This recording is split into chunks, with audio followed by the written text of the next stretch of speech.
What's up, YouTube? I think we're live, Patrick. What's going on, everybody?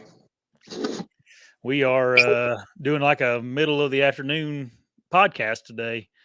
I been thinking about hunting and life and about some people like to make hunting as easy as possible. Some people like to make it as hard as possible, and I thought we'd just chat about that. But before we do, man, what's been going on? You guys killing turkeys yet? No, I hadn't even been. I've been twice on hunts to try to film, and got close one time. Had a miss. Somebody missed, and then the second day they just didn't come in close enough. We saw turkeys, and then been working on the turkey tour trailer camper / mama's getaway vehicle thing. The old camper. Yeah. The Love Shack.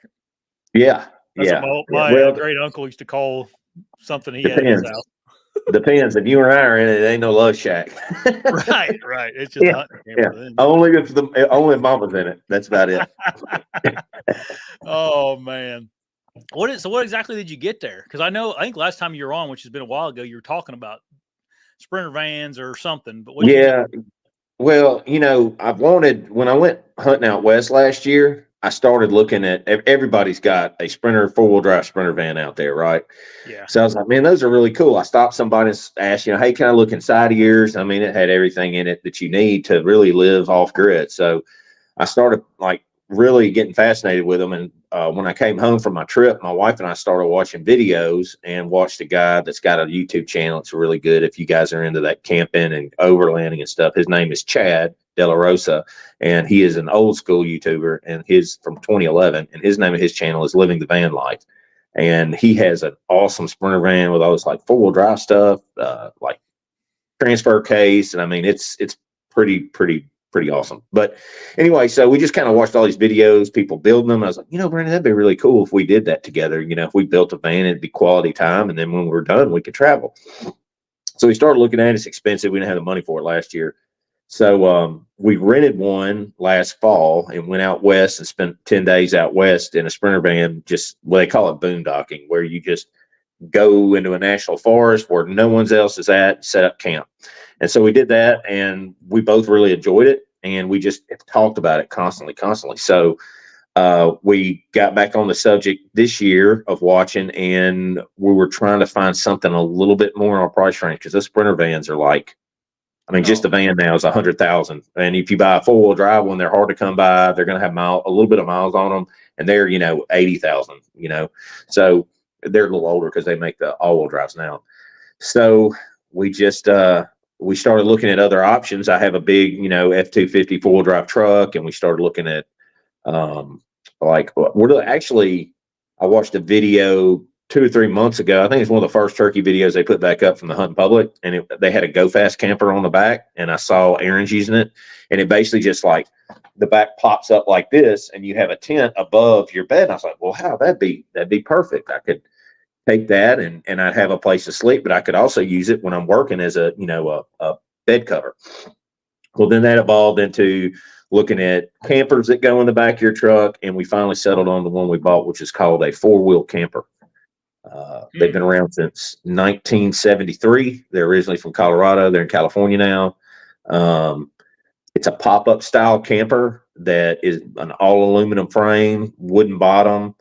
Trying to think, you put eye bolts in your bed, so it turnbuckles down to your bed, so there's no straps or chains outside of the bed going to the frame. It's all internal. And man, once you take the jack legs off of it, I mean, you can go anywhere off-road, so you can get back to those hard to reach places. You're on your phone, right? Go show us it. You got it out. Yeah. You got it pretty much done, don't you? Yeah, getting close. Like I said, I told you earlier, I got my diesel heater just a minute ago to go in it. So I'm in my garage. I've got it on this cool little thing right here I don't know if you can see that or not. Here, wait a minute. Let me see if I can put you up full screen here. Some I've never tried before. Yeah. Make me the big guy. I don't know how to do that. Let me see if I can, Go ahead. All right. Anyway, so you can see down there, this thing has wheels on it. So it's just a stand for this. So I can push it in and out of the garage and all that to work on it. But anyway, so this is the camper. You have these which hold the top down. It pops up into a big camper. I'll show you on the top. I got my solar. I put 500 watts of solar on the top. Put these LED lights on the side. I replaced the porch light here. Yeah. I put lights underneath the sides here, just kind of like accent lights. And then this is what it looks like when it's not all popped up. Cabinet over there, all my solar's in that cabinet. Let me get in here. I got a light in here too. Can you stand up in that thing when it's popped up? Oh yeah, it's 6'4" when you pop the top of it up. I can't do it in my garage right now, but Me and you it's been raining. I've got to fix one thing, but it's so here's the solar. Got all my solar wired in. Yeah. Cleaned it up yesterday. Sink will go here. Fridge is going to go here. Diesel heater will go over there.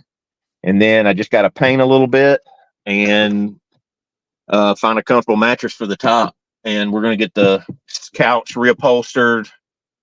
I think that's it, pretty much. I put a vent fan in because it just had a vent. Cool. Man, you're going to like it when you come down here turkey hunt. You're going to be like, oh, man, maybe we need to get one of these.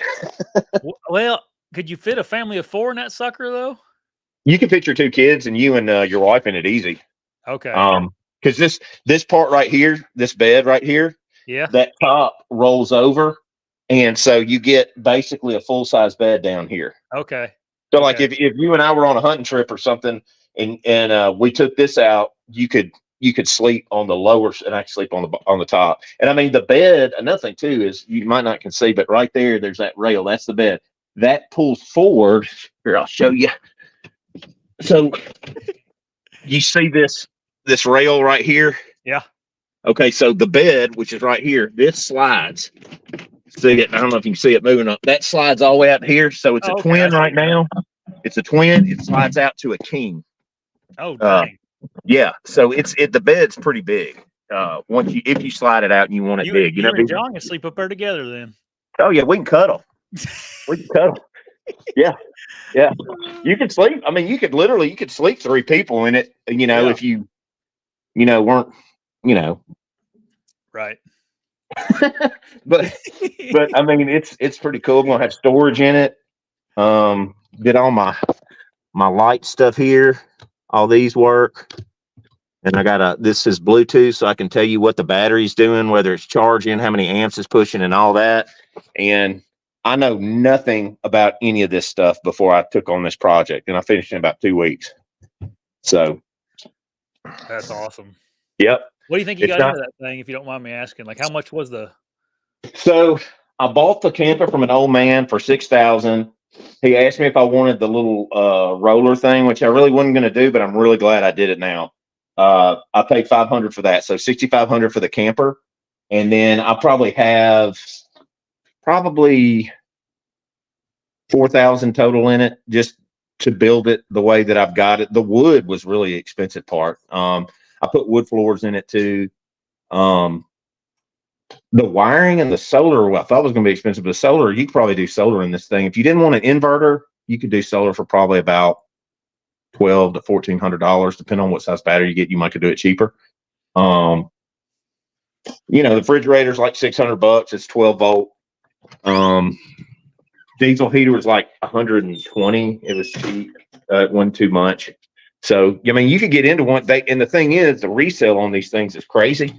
So, like a brand new one with nothing in it to what I've got is $18,000 with nothing. It just has a rollover couch. It's not, it does have some little bit of cabinetry in it.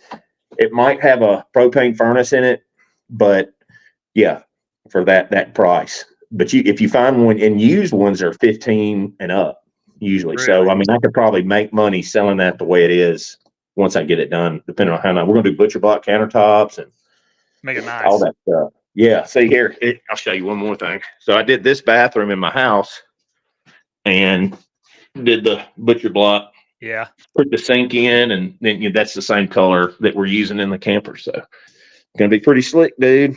Yeah, that would be sweet. Yeah, I'm ready. My only problem with doing something like that would be like you give up your truck bed. Well, you can take it out because it's got those No, jacks. I know, but I mean when you're on This, a trip, like if you're I going took hunting. that. I took care of that too, dude. I built me a box that is the length and width of my truck bed that's going to go underneath it. So I'll have drawers to pull out that's going to have all my camp stove gear. It's going to be lockable so that I can lock my gun or whatever inside of it. So, if you got a crew cab and you do that, because storage is kind of a big deal, but there's going to be some storage with that little box I built underneath it. Yeah. And I guess you're keeping a lot of the stuff you would have stored in your truck in the camper because of your, kitchen stuff and all that. So Yeah. Well, I'll have room for pots, pans, towels, dish soap, spices, stuff like that. And then some of that stuff I can keep underneath the camper in that drawer system I built too. So, and that was a headache. That was probably the biggest headache, was trying to figure out how to do drawers and cabinets. Like, it took me a couple of tries. I was about ready to bang my head against the wall. I guarantee it. That's funny. Before we get too much farther, I got to tell everybody about, have you tried any ASIO gear yet? I know No, I've lost 30 pounds, so I got to buy new clothes, and they're going to be ASIO this year. There you go. Well, right now, did you see they're running a sale right now on their turkey setup where it's all the early season hat, hoodie and pants for 30% off. Yep, I saw that. If you guys want some new turkey stuff, Turkey 30 will save you 30% on that setup. Yeah, their stuff's really good too. I talked to some boys that are, if any of your guys are on Mobile Hunters United, it's a Facebook group, and talked to one of the moderators. We hunted together last year in Illinois. They were just him and Kalen were up there. Kalen Pope and Zach Robb, super, super nice guys, and their dad, he was really nice too. But they're like you. I think they get sponsored, and he builds Joe's arrows. Kalen does, and so we got talking about Joe, and they're just talking about how such a great guy he was, and that's why I kind of want to support him, because just watching you and some of the stories you've told me about him, I like supporting people that are passionate, but also like not just in it for the money, Right. And then anytime you guys want some ASIO stuff, BTE 15 saves for 15% off and everything else. But I just got Maddie a whole bunch of stuff. So cool. They're coming out with women's sizes, or not women's sizes. They're coming out with smalls. Yeah, kids. Yeah, kids/women. Yeah. So they don't really want to make women's clothing because you got to order, like, whenever you make a garment, you have to order 10,000 units of it. Oh yeah. So he's like, I can't have 500 women order a shirt, and then I have 9,500 garments laying in my warehouse that nobody's going to buy. So right. Well, too, at the scale he's at now too, when he scales up like Sitka or somebody like that, hopefully all goes good for him, which I think it will, because he's got a good product. So that Sherpa stuff for late season or for deer season is, man, it's my favorite set I've ever worn, and I've worn everything. So it's funny. We were turkey last time. Our turkey hunt was Sunday a week ago, and I was at a friend of ours' house down in Mississippi, and his daughter was out there, and they have an owl, and the owl flew up in a tree. Man, I had to look hard for that owl, and I started thinking about Joe, and we started talking about ASIO gear, and John bought some ASIO gear, and he loves it. He bought some pants and some other stuff, and he absolutely loves it. But we were talking about how good that stuff looks, and how that owl you couldn't see the owl. If it wasn't for his eyes, you'd never know he was up there. Yeah, crazy, man. Hey, I got something to bounce off of you. It's not hunting related, but kind of related to things being hard. But okay, someone posted this thing. It's going around on social media that I don't know what news outlet posted it, but they're saying that now the average American, to be comfortable with a family of 4, has to make $235,000 a year. I believe it. No, dude. I think that was New York. No, it said New York. I saw 130, or you ain't comfortable at 130 with 4 kids. I mean, that's tough. Well, it just depends, man. If you don't have any bills, even if you have, dude, $235,000 a year is almost $20,000 a month. If you have bills that are going over $20,000 a month, Yeah, that's a lot. Yeah. I don't know. That's That's insane. wow. I don't know about you, man, but have you noticed like just little incremental differences in like what you're making now versus say 2020 and like how much less money you had? I'm Yeah, dude, looking I and I'm started like, my own company and quit my full-time job. yeah, I well, definitely tell a difference.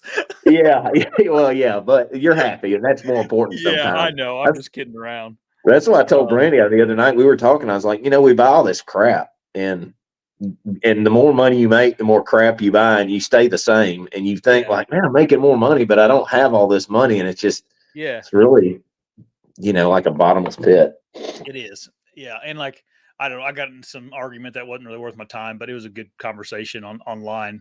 A guy was like, I can't remember who it was, but he was just like, he's the one that posted it, and I'm like, man, I feel like this is just something the media put out to get people all riled up, and like I don't think this is right. Like $235,000. That's what like a CEO of a company makes.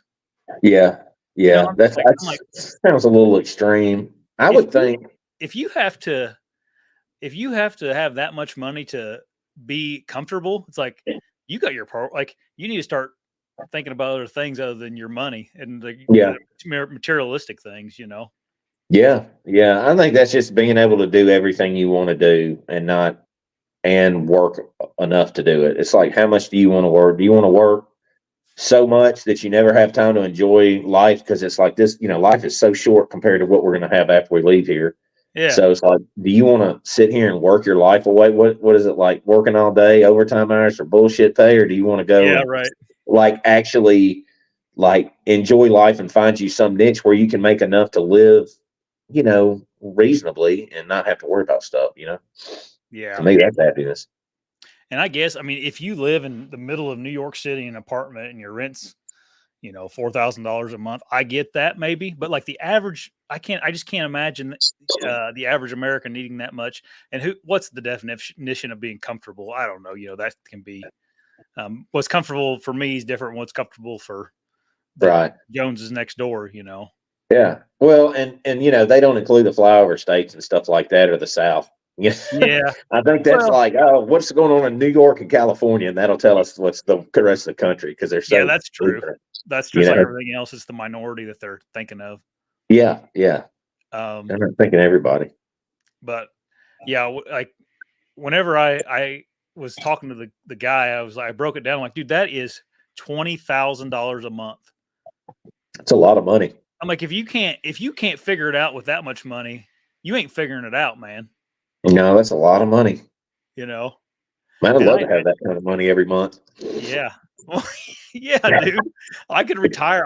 If I made that much money and just kept on the pace, like you could retire like Yeah. in 10 years. Yeah. Yeah. If you don't But spend it, you can be a millionaire in no time and then just invest it and live off of that for a while and yeah, go hunt. yeah. Anyway, I just wanted to hear what people thought about that because leave it in the comments because it got me all riled up last night. I just get dude, so Obviously. people are so disconnected with like what makes you happy as a human being. Like people need to get closer to God. They need to figure out, the family is more important than spending $20,000 a month on who knows what. Like, gosh, man. Yeah. Yeah. Well, it's like you're here today, you're gone tomorrow. I mean, like, I lost my dad back in December and I was watching him in his old age, wither away. I just had to question myself. I was like, we're here, we enjoy it, and then we could be there, which is to me worse than death, or we could just be dead one day.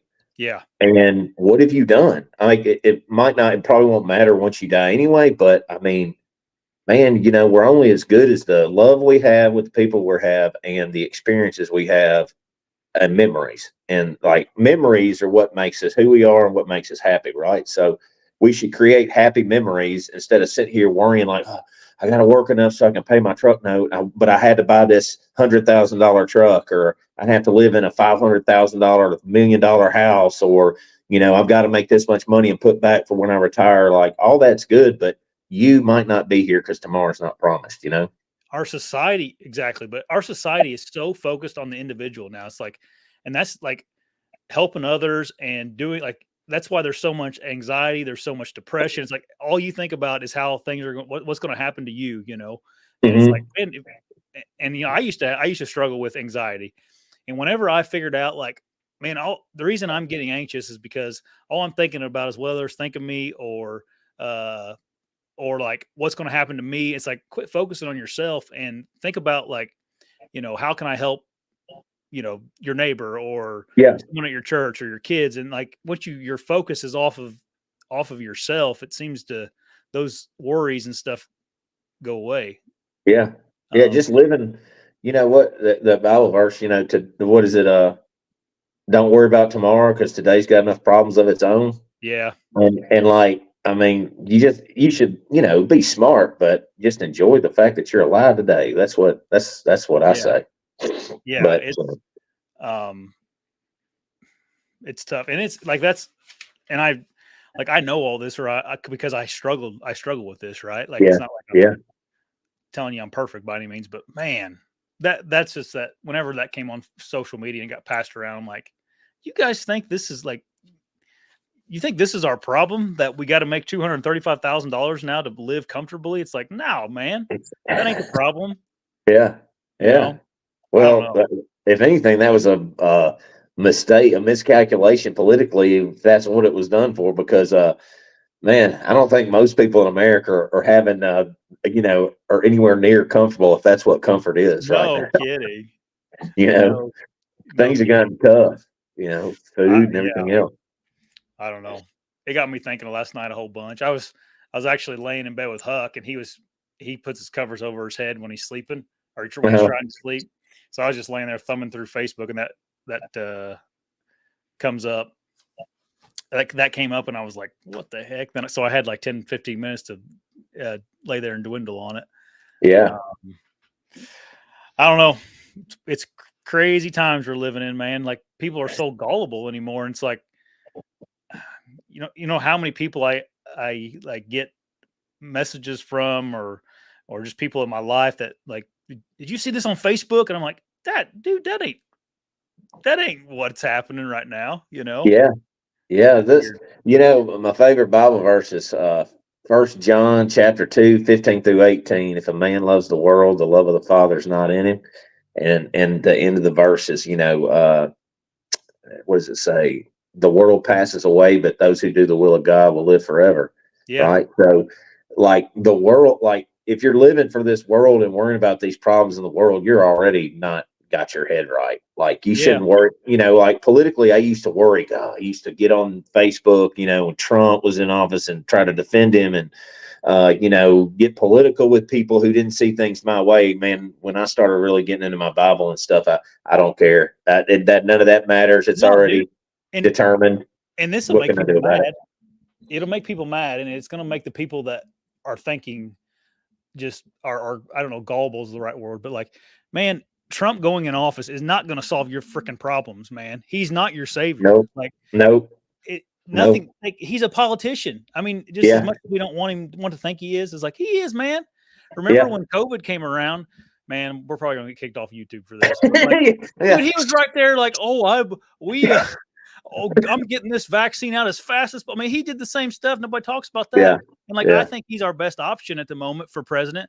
But it's like he's yeah. not. He's not the answer that you're looking for if you're trying to like find Change your your way in life. life. Like, it's not going to happen. And man, whether you like the guy or not, I don't care. But it's like if that's your God, like, man, what's wrong with you? Yeah, So yeah. If you just put your focus on Christ and just what's going to be after this, man, you won't worry about this crap. You'll live a lot better and you'll enjoy today a lot more than you you would if you weren't focused on it. I yeah, think man. that's where a lot of people are missing the boat. And luckily, Yeah, you and I, and the viewers, we love the outdoors and we love hunting. So we already know what it's like to be spiritually close to our Creator by watching what He does every morning when the sun comes up. So, you know, amen for that. yeah, for sure, man. You're like I've always been a Christian and always, went to church and I went to a Christian university and school, whatever else. But like, whenever I met you, I really like you because I think before right before I met you in Illinois, you were just getting into like Christianity real heavily. Like you were reading your Yeah. Bible a lot and stuff. And Right. you're Yeah. like one of the reasons, I mean, there's a lot of reasons, but one of the reasons I started like actually studying the Bible instead of just going to church and going through the motions and halfway paying Yeah. attention. But so Yeah, anyway, man. Good. That's what we're supposed to do. We're supposed to iron sharpens iron. That's what my buddy said when I got on him. I said 6 minutes a day, read your Bible 6 minutes a day. And he said, iron sharpens iron. I'm reading it. So I was like, all right, cool. You know? yeah. Yeah. It's it'll change your life. It'll change in a good way. Like It changed your perspective on like what all this means, especially like hunters. You know, if we take it back to hunting, you know, we all get caught up in, you know, there's so many people that want to be the best hunter and be looked at. And I've been guilty of it too. They want some kind of adoration from other people to say, oh man, you know, he's a killer. He kills deer. And then they get mad over somebody killing something or hunting a spot that they hunted instead of just enjoying the fact that they're out there and helping other people with something that we love. I think we need to get back to that as hunters, you know. And if you do try to live your life that way, which I'm no perfect person or example, I'm better than some and not as good as others, but you know, if you do try to, it will change your perspective when you do come to things, you know, where somebody may be a jerk and how you treat them instead of you just flying off the handle, you know. And you know, like you're talking about hunting being hard, and a lot of that's finding access to land that you can have yourself, or not having to deal with a bunch of, I won't say idiots, but people that are not as blessed or as good as some people are at hunting, or don't have the time or whatever. When you do deal with those people and they get mad because it might be their only day, you might treat them a little differently if you got your perspective on right, rather than giving it right back to them, you know. And you can make a friend that way too. right. And I mean, we as hunters, like you said, we do have ego problems. Most of us, you know, somewhere down the line, because it is a weird thing to do. Just, you know, especially, I don't know if you want to call us trophy hunters or whatever the case may be. Like we're doing it for selfish reasons usually. Yeah. You know. Yeah. So Yeah. it's easy. It's easy for, like you said, to get aggravated and let things ruin your day. You know. Man, I saw a kid posted. Man, he's probably maybe 16, maybe 15. He was in Mississippi turkey hunters, and he put a post up and had a picture of his bird. He said, "Biggest bird I've ever killed, 11-inch beard, 1 1/4-inch spurs." They weren't 1 1/4 inches; they were like an inch, right? So we're talking, you know, what, 1/4 inch? Yeah, right. 4 inch, right? Dude, every comment was somebody blasting his turkey, saying how you need to learn to measure. Those aren't. Stop lying. Blah blah blah. So I saw that and I was like, you know, at first I was like, man, those probably on 1/4 inch. I started commenting. I was like, you know what? That's a jerk thing to say. This kid's proud of his turkey. So instead of doing that, I took a screenshot of it because he took his post down because he got so, I guess, embarrassed from those people ragging on him. And it wasn't up for maybe 10 minutes. So I went on there and I put a post on that talked about how everybody was ragging this kid. It was on Good Friday too. I was like, here y'all are on Good Friday, talking crap about a kid's turkey kill that he's obviously proud of, over the fact that he thinks his spurs are 1/4 inch longer than they might be in your opinion. Yeah. I was like, you know, y'all are grown ass men. Act right. And dude, like I think it had like 100 and something likes the other day when I last was still getting likes. And like, man, it made me feel so good. Even his dad contacted me and said, hey, I just want to let you know, I really appreciate you sticking up for my son and all that. And I mean, it made me feel good. And I mean, I wasn't looking for anything from it. I just thought, you know, hey, instead of, you know, and I'm guilty. I troll people sometimes. I get in there, I'm like, all right, this idiot. And then usually I'm like, and I type it all out. And then I go, man, that ain't the right thing to do, man. And then I just say, sometimes you just say nothing, you know? Yeah. Isn't it weird how much we let that stuff like get to us though? Like stupid. It is. It's so stupid. Nobody's going to kick our butt, man. Like you said, I'm as guilty of it too. Like I mean, you know, like it frustrates me to no end when people take trophy pictures, like, you know, like this. Yeah. You know, here. Yeah. I'm holding his rack way out here. Yeah. And I mean, I spent time on this podcast talking about that. And it's like, oh, whatever, man. It don't freaking matter, you know? I think we've gotten lost, and because it's probably just the Facebook and TikTok and whatever, Instagram, everybody posting their pictures, and we think we got to live up to something. I mean, Yeah. Do you shoot your trophy? Be proud of it. Yeah. Just make sure if you're that way, just make sure they're big enough when you hold them right here up to your face. If they're still big, you got a big deer. My poor buddy Dave, he's 6'8". It's hard for him to make a deer look big. Oh yeah. Like I was trying to take pictures of his deer he killed in Kansas. I'm like, daggone Dave, you're too big. Yeah. Yeah. Well, like Randall, man, I can just see him. He's like holding a deer. Hold on a second. I found my camera like this. No matter what he does, it's like, Same thing. Yeah. Yeah. That's funny. But yeah, I don't know. Maybe that's the hard part about hunting is just our egos about it. Like a lot of us that are super into this like to make it a little harder for ourselves because we love to hunt. Maybe I shoot a trad bow sometimes, and you hunt with a compound during gun season, right? We like for hunting to be hard, but man, I guess some people it's like they just want to go out for a weekend and hang out with their buddies. Yeah, I mean everybody's hunt's different, and it's your hunt, and I mean there's ways that some guys hunt that I don't really like. But as long as you're doing it within the law and your etiquette's right, more power to you. It doesn't matter what I like. I can hate on it or hate it all I want to. In my mind, bug me all I want to. But I mean, I'm just making myself miserable. Yeah, yeah.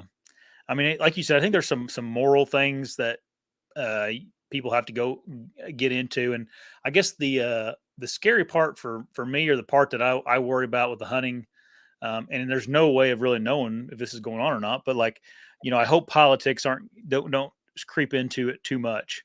That's the part where I think, you got the crossbow crowd, that all stuff is like, it's just stuff for us to complain about really. But like you hear about like Colorado's governor's husband's an anti-hunter, and they're starting to change regulations in Colorado. Yeah, they've done a lot in Colorado in the last 2 years. I don't know if you pay attention to it much. Yeah. Do you see where they're basically you cannot? I don't think you can. No longer can you just go out there and hunt. Like there's no over-the-counter units anymore. They've all gone to draw. Yeah, I just got all my preference points in Colorado. Yesterday was the deadline. I bought some yesterday, but there's I don't know. That's the part where we probably should we focus so much on what other hunters are doing. Sometimes each other. Yeah, we probably should try to like put a little more focus on some of the politics that are kind of being entrenched into hunting. I said that in a TikTok. These people trash talking like I don't know what it is. It's people that are in state hate out of state hunters. I get it. You and I like to travel and hunt other states because I love going to new places, right? And some states offer better opportunities at the caliber deer that I like to hunt than my home state does. And these guys can't stand it. And a lot of them probably aren't even hunting public land. And if they do hunt public land, they're probably not hunting it much. But man, they get on there and trash out-of-state hunters. And it's like I said on a TikTok, like the government is our enemy when it comes to hunting regulations and our hunting rights. We aren't. So we need to stick together as hunters and stop hating on each other and help each other out, whenever we get a chance, and keep our eye on the really, the people that want to take our rights. Yeah. Yeah. I don't know. And also there's a part of me that thinks like there's so much in the world going on. I wonder how much politicians even like think about hunting, unless your passion is like anti-hunting, Yeah. I don't think they think about it that much. I think it's more about just the guns, Yeah, probably so.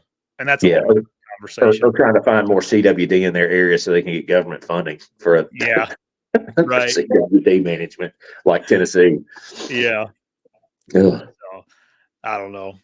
What's the line for you on hunting? Like how easy does hunting have to get for you before you would stop doing it? Like if you broke your shoulders or something, would you use a crossbow, or would that I wouldn't miss a season just because of that. I mean, I'm die hard when it comes to my bow, but I'm 44 and I'll be 45 this year. I mean, I'm still in good shape, but the older I get, I start to ask myself, I won't be able to bow hunt forever. So that's kind of my thing. Like I want to bow hunt until I can't, and then I'll probably crossbow hunt, and then I'll probably just rifle hunt when I get to the point, and probably just shoot the first 4-point that comes out and go, I got me a buck, Yeah. when I'm like 60, hopefully 70 or something like that. I hope to be like John Everhart when I'm old and being able to do what I love to do. But I don't know, man. I don't, I wouldn't really care to kill a deer over bait.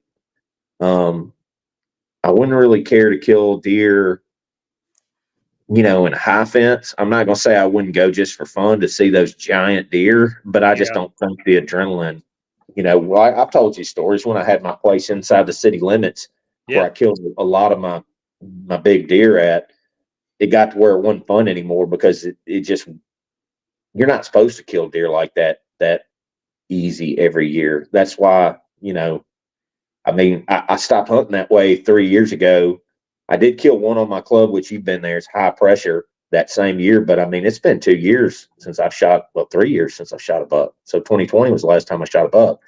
And, but my standards are high. It's not like I couldn't have shot something really respectable. I'm just hard headed, man. I need to just, hard headed. Keep thinking the bigger one's right behind, Yeah. If I would ever become disabled, there's no way I'd be able to not go hunting. Like I'd have to get a crossbow or something to go. Yeah. I just love it. Love being out there too much, love hunting, love, deer meat and all that. So get you one of those four-wheel drive, like one of those wheelchairs with tank tracks on it. Yeah. So awesome. Oh yeah, dude. I see those guys. I'm like, man, they kind of have an unfair advantage because they can go where the heck they want to, man. Okay. I'm not hating on they gotta people. walk. All they got to do is push his button and put drag their deer behind them. That's the comment section underneath one of their videos. Yeah. Oh gosh. Like it's an unfair advantage to disabled hunters with that have wheelchairs with tank tracks on them. Are they at an advantage?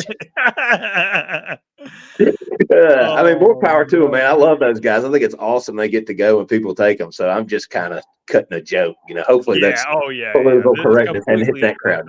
I know you're joking. Don't. Nobody on YouTube take that the wrong way.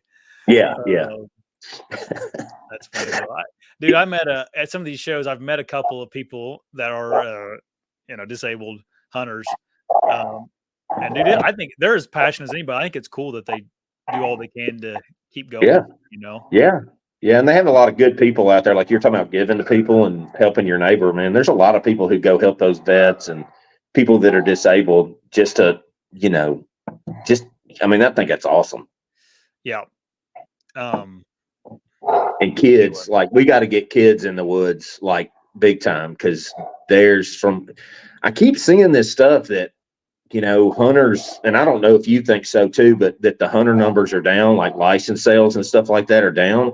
But I don't think so. I think there's more people hunting now than ever. It seems like, especially like when you hunt public, Yeah, it kind of feels like it. I don't know. I think maybe gun hunters numbers are down a little bit. I don't know. I don't know what to think about that quite yet. I kind of chew on it a little bit, but right, because some of those numbers you see don't really technically seem to line up with what you see in the woods. But yeah, no, I know turkey hunting. There's a lot more people turkey hunting, and I guess the difference between turkeys and deer. Deer are way more intelligent than turkeys, and they react to pressure very different than turkeys do. Turkeys react to pressure too, but deer react to it differently, and it makes them they have a better survival rate, I think, under pressure than turkeys do, especially like the deer we're trying to shoot. But the thing with turkeys, a 2-year-old gobbler to anyone is like, heck yeah, I'll shoot it. Right. So and they're very fragile. They're a fragile species. Like they can't take a whole lot. Like deer, you see deer, man, they're living behind a target in the middle of town in 5 acres and surviving just fine and breeding and having population increases. But like a cold winter day will destroy a turkey population, No, it's not really the cold. Well, if it rains and it gets cold right after Yeah. they hatch the clutch, that'll hurt them a lot. Or Yeah. luckily, down here in the South, and I think across the country, we've had great hatches the last 2 years. I mean, I'm seeing more jakes the last 2 years than ever. But when it comes to that, I remember when I used to hunt the national forest down in Mississippi. You never see people. I mean, never see people turkey hunting. I've been hunting down there since '96, and now I hear horror stories. I haven't hunted it yet this year, but people driving in and having 4 people come up behind them when they're in their spot, and it's like, I don't know. I don't see people not hunting. Zeke has a good point. He says them numbers are because years ago, practically everyone in the family got a tag and party hunted. Now kids don't get tags unless they really enjoy that. There may be a little bit to that. Yeah. Because my family did that way back in the day, Yeah. I think that's more common, it seems like, up north, because I think y'all get less tags than we do. Down here, I mean, we kill 3 deer a day, those. Yeah, yeah.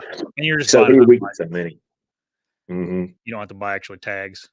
Yeah, we just get a license, and it's simple. If you got a license, you can kill this many deer, and that's kind of it, Yeah. But I think up north, that's more common. I wish my grandpa was around now to talk to him about this stuff, because hunting was literally about food for him. He wasn't a bow hunter at all. And he just because he's like, why would you do that? Yeah, it's I'm trying to shoot deer, to kill them. Yeah. That was his attitude. It's there's very few people that seem to have that attitude anymore. Maybe just our circle, but can you imagine the stares Fred Bear would get back in the day when he had his traditional bow to go bow hunting up? Where's he from? Michigan, right? Or is he from Michigan? Yeah, I mean, Michigan. And these guys are like, what's this? What's he doing? We everybody rifle hunted for food, and he's out there doing it for the passion of the hunt. Before his time. Right. That's crazy. And not my grandpa was super passionate about hunting, but he hunted everything. He wasn't really a deer hunter per se. He just was whatever was in season he was hunting. But he also used whatever most lethal weapon was for the most part. Oh yeah. Which was just a shotgun. Back in Indiana, that's all you could use. But yeah, we're babied now the way that we hunt. We got everything in our advantage compared to what those guys had. Yeah, for sure. Dude, my grandpa we're just talking about how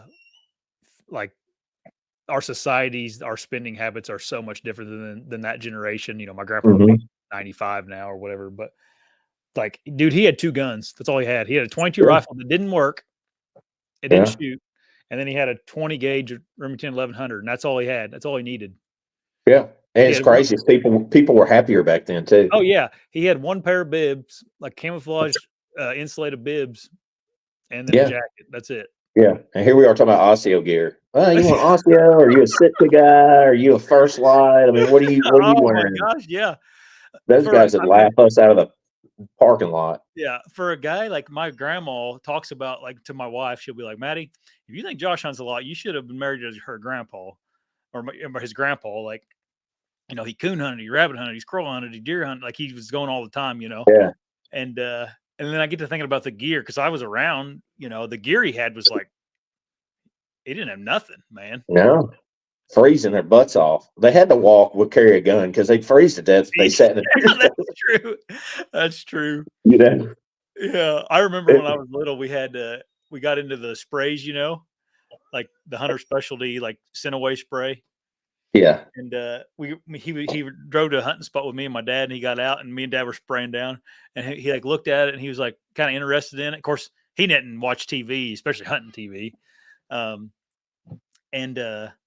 He's like, just spray a little bit out on me. And I stood 2 squirts on his jacket. He's like, oh, that's enough. And then and he walked off. I'm like, all right. Yeah. Yeah. It was funny. Killing more deer than we do. Yeah. And always he always just drove a 2-wheel drive, just cheap pickup too. Never had anything, Yeah. So I don't know. It's crazy, man. Yeah, I miss those old days, man. I miss getting up in the mornings and having a camp to go to with my dad, and wait every fall waiting to see the guys there and hunting, and I mean hearing the gunshots opening day, and I couldn't wait to get back to camp, see what everybody else killed. I didn't even hunt hardly. I was just like I gotta get back, I want to see what they got, because I couldn't Yeah. wait. 8 o'clock, man, I was off the stand and driving back to camp to see what everybody killed. I miss those days, not Oh, necessarily getting down at 8 o'clock, but just right. having a group of guys that you look forward to seeing every year. It's just not the Yeah. same. Yeah. We almost take it so serious now that, sorry, Rosie's in her kennel. She don't want to be, uh, we always take it so serious now that we lose that aspect of it, like the fun part of it. Now, Yeah. I was the same with you. My uncle's a taxidermist, and I remember being a little boy, like could not wait to get back to his house to because people take bucks to his taxidermy shop at midday after they killed him, and I just that was the high. I almost look forward to that more than the hunt itself. Yeah, absolutely. Yeah, I mean that's And I now I I just get love it. pissed. And now I just get pissed because I go there and someone shot a deer I had on camera or something. It's like, what the Yeah, heck's wrong with me? yeah. I mean, I remember going to those taxidermy shops and seeing some of those deer, and God, I can't imagine what those taxidermists see now. Just these giants that people bring in, because our deer are so much better now than they used to be 20 years ago. Yeah, I mean, it's phenomenal. It's people still gripe. I mean, I can tell you a lot of people, I can tell you, I never thought I'd have a chance at shooting a deer over 100. I mean, 110-inch deer when I first started hunting. I mean, I never thought. I was like, man, you'd see the deer in North American whitetail and stuff like that on these videos. And I thought, man, I've got to go spend money and go to some place to kill those deer, yeah, at least down south, because we didn't have the big deer always like we do now. And just to see how far we've come and how many big deer come out of Tennessee now is ridiculous. yeah. Andy May posted something real interesting on his Instagram the other day. I got to find it here, but it was a picture of um, Mark and Terry Jury. I'm never gonna find this, Hmm.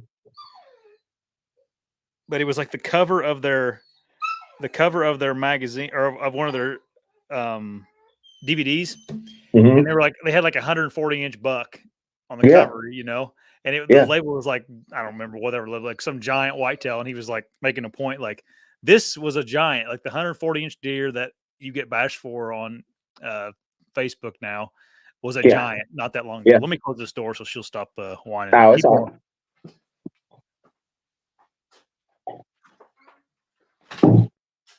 Sometimes if I'm out of sight, out of mind, she calms down a little bit. But Yeah. um, so yeah, it's interesting, like where we came from and where we're going. Not sure where we're going yet, but Yeah. Your thing was why is hunting hard? I mean, I think it's hard to some extent because I think we make it harder on ourselves. yeah, And put a lot then of pressure on ourselves. land access is probably the hardest thing. And what these leases cost now is outrageous. I saw some guy wanting $40 an acre for a lease in Kentucky or $50 or something. I was thinking, dude, that's insane. Like, for it seems insane to me. I just can't see myself paying that, for a lease. 40 I or mean, 400. I want to say, I don't know, man. It was high. I said 40. I just kind of pulled that out of my butt. I mean, it was high. It seemed very high to me. I think it wasn't a very big piece of land either. It was like, I don't know. It seemed really high. Yeah. Maybe not, I don't know. I remember my Yeah, dad maybe was you're right. like, I'll be honest with you, I've never looked into leasing, so I don't really know I mean, I know it's I high, but I've been in clubs. I've leased some turkey spots, but and they're always a little high just because of demand for turkey spots, and just that yeah. it's small or whatever. But yeah, I don't know what leases cost. I don't know what a good deer lease costs in another Midwest state. But man, I remember my dad and I. I mean, I think the club we were in, he paid $300 a year to be in it back in 1980 and 90s. Yeah. Like, I mean, you can't get in a club now for less than 1,500, 2,000. It seems like 800 maybe is cheap. That seems like, and that kind of still seems like a good deal compared to like Midwest leases. Yeah, yeah. I mean, that's these Tennessee leases though, but I just keep seeing them creep up, creep up. So that's kind of that's kind of hard. Makes it hard for people. Yeah. Yeah. Yeah. I think there's just so many like different factors now than there was back in the 90s or the 80s that um yeah. just the amount of information that's out there now, it makes it so much easier for people to, get into hunting. I had someone, message, or I think it was a comment on here actually, that they were 82 and they just started hunting, and they were asking me if I feel like that's too late. It's never too late. No. Dude, if I was 82 and I could hunt, I'd be out there doing it as much as I could do it. Yeah, he said he can still climb ladders and stuff, or like those sticks, and wow. So he's like, I'm trying. I'm like, well, yeah, that's awesome, man. I think people need to.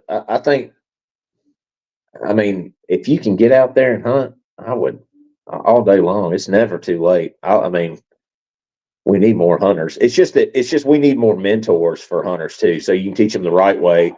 Because what happens is a guy goes out there. It's like on Facebook or whatever, when they go and they make a comment because they're really ignorant. They don't know, and they get bashed by all these guys that know, and it's instead of being helpful, people just treat them like crap, and it kind of gives everybody a bad attitude. I hate that. I don't know why it's like that. I mean, I've been guilty of it before. Somebody says something that's just ignorant, I try to do a little research on them, before I go and slam them. But now I try not to do that anymore, because they literally could be just. I mean, I didn't know anything when I first stepped into the woods, but I had a dad that taught me, and you did too. Yeah. Right. We were lucky. Imagine trying it at 30 years old, saying, "Man, I think I want to hunt. I got nobody that hunts. I'm going to try." Yeah. And then you're scared. Probably most of these guys are scared to walk real far in the woods. They're not comfortable being in the dark. They're doing stuff that you and I, as seasoned hunters, know is not going to get them a deer, but they're just trying to get out there and learn. Hopefully they can meet somebody that can kind of teach them the ropes. Yep. Yep. I guess I got lucky in the fact that the whole hunting for food thing, like that's ingrained in me. Like, so I still get that out of it, if nothing else. I said I was going to kill a bunch of does last year, and I couldn't do it. I don't know why. I did the same thing. I was trying to buck hunt and trying to kill that buck I was after, and I just wouldn't shoot a doe. I've got to do some early season bow shooting or doe shooting. Heck yeah, man! I need to shoot some does because I need to get some meat for my carnivore diet, dude. There you go. Yeah, how much you got? Lost 30 pounds now on it? 30 pounds, man, in 10 weeks. Feel great. So after we get off here, I'm cooking me a ribeye. Yep. I'm gonna get you on it, man, when you're down here, and we'll get some ribeyes. Yeah.